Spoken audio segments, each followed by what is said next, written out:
अचानक कोई साधु आपके दरवाजे पर आ जाए तो आप उसको देख करके मुंह कान चपैया बिढ़नी की तरफ मत कर लीजिए। साधु को परखिए कि साधु है कि रावण है, इसका भी परख होनी चाहिए। यदि रावण आया होगा तब तो आपको चलेगा। मैं नेपाल बॉर्डर में था, मेरा प्रवचन चल रहा था ये जोगमनी के बगल में, 1.25 महीना मेरा प्रवचन चला हुआ 10 साल पहले। जब मेरी उस गांव से विदाई हो गई तो इस बीच में एक नकली साधु आ गया। तो जब साधु जी आ गए तो उसका पति पंजाब में था, तो महिला पार्टी थी, बाल बच्चे सब था। कहा देखो हमें एक बड़ी शक्ति है। कहा क्या? कहा यदि तुमको 1 नकबुन्नी है तो हम 100 नकबुन्नी आज बना सकते हैं। किसी को बताना नहीं समाज में। और यदि 8 न भरी तुमको सोना है तो उसको 11 किलो सोना हम बना देंगे तुमको। देख जाएगा। वो महिला बेचारी लुभा गई बात। दिन भर खाना पीना दिया। कहा आंगन में चौका लगाओ।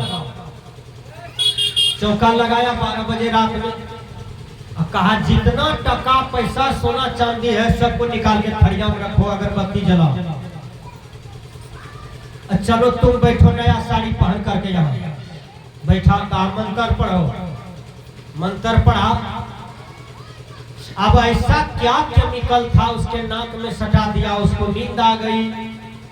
जब नींद आ गई तो सारा संपत्ति उसके घर का लेकर के बेचारा 1 बजे रात में फरार हो गया। ये नकली साधु ने आपके साथ किया। याद कर, कबीर साहब ने नकली साधु को कहा क्या? मन न रंगाए, रंगाए जोगी कपड़ा। अब दाढ़ी बढ़ा के जोगी मन को बनाए बकड़ा। साधु वेश में सभी साधु नहीं होते हैं। साधु वेश में आसाराम था, कितना घिनौना काम किया। साधु वेश में राम रहीम था, कितना घिनौना काम किया देश समाज में।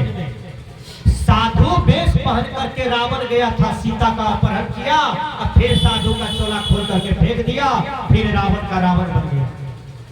इसलिए सच्चे साधु का परख होता है, उसमें त्याग होता है। बुद्ध के तरह, महावीर के तरह, महात्मा गांधी के तरह, सदगुरु कबीर के तरह, बाबा मीही के तरह। जो सच्चा साधु होगा उसमें त्याग, वैराग, ज्ञान, आचरण, रहनी सब पूर्ण होता है।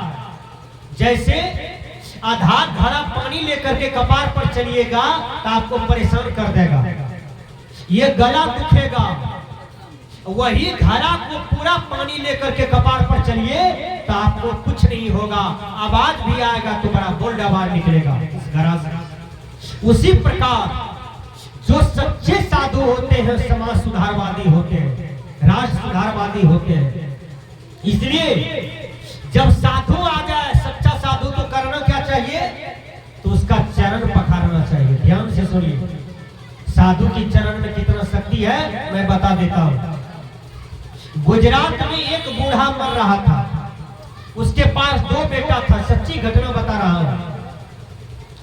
और जब बूढ़ा बाबा मरने लगा तो दोनों बेटा को बुलाया, दोनों पुतों को बुलाया। कहा देखो हम जिंदगी भर साधु का सेवा किए हैं, बेटा ये दरवाजे पर 7 पुश्त से साधु का सेवा होते आया है, होते रहेगा, ये मेरा आशीर्वाद है। इतना कह के मैं दुनिया से जा रहा हूँ। तुम लोग साधु का चरण नहीं छोड़ना, साधु का सेवा करना। जो भी भूखा सूखा आ जाए, जो भी तुमको दान पुण्य बने देते रहना, लेकिन साधु सेवा कभी नहीं छोड़ना। देखिए वो इतना बात कह के चले गए दुनिया से। अब उस रोड से जो भी साधु जाए उसका दोनों बेटा पकड़ के लावे, चरण पखारे, भोजन दे, रुपया पैसा जो भी बने उसको बंदगी विदाई दे। लेकिन वही बूढ़ा कह दिया था बेटा दरवाजे पर जो ये गाछ सूखा हुआ है, ये 7 पीढ़ी से सूखा हुआ ये गाछ है, लेकिन ये गाछ जिंदा नहीं हो रहा है बेटा। जिस दिन चरण पखार करके चरणामृत इसके जड़ में रख दिया जाएगा, उस दिन ये गाछ हरा हो जाएगा। सच्चा साधु का उसी दिन पहचान होगा। हजारों आए गए, हजारों का चरणामृत दिया गया, लेकिन गाछ नहीं हरा हुआ। 7 पीढ़ी से चरणामृत दे रहा था, लेकिन गाछ हरा नहीं हुआ। उसी रास्ते से कबीर साहब जा रहे थे। ध्यान दीजिएगा, कबीर साहब संत सम्राट, उसको क्या पता था? वो सोचा है सब साधुए हैं, भी एक साधुए होगा, उसको भी पकड़ के लाए, चरण पखारे, और वो चरणामृत को दे दिए जड़ में, गाछ की जड़ में। गाछ की जड़ में दिए, 1 घंटा के अंदर में पूरा गाछ हरा भरा हो गया, पूरा ठाल पात हरा हो गया। याद कर लीजिए, सच्चा साधु के चरणामृत में शक्ति है। चरण पखारिए, वो जल जो है 1 बूंद ले लेते हैं तो उसमें शक्ति है। याद रख लेना। इसलिए साधु दरवाजे पर आ जाए तो दुष्ट का छाती फाटता है कि कब दरवाजे से जाए। दुष्ट का जो सौम्य हृदय का होता है, इसलिए साधु आ जाते, ये समझिए कि हमारा भाग जगह है जो आज संत सेवा का मौका मिला। आज साधु सेवा करने का मौका मिला। मां सीता वनवास में किसका सेवा किया था?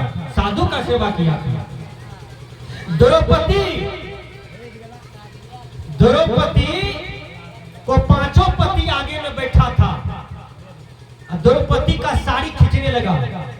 5 पति काम दिया, 5 पति है, और वो कड़े कमान है, मजबूत है, लेकिन एक पति को 10-10 हजार हाथी का बल है। द्रौपदी को कहां काम दिया? द्रौपदी को।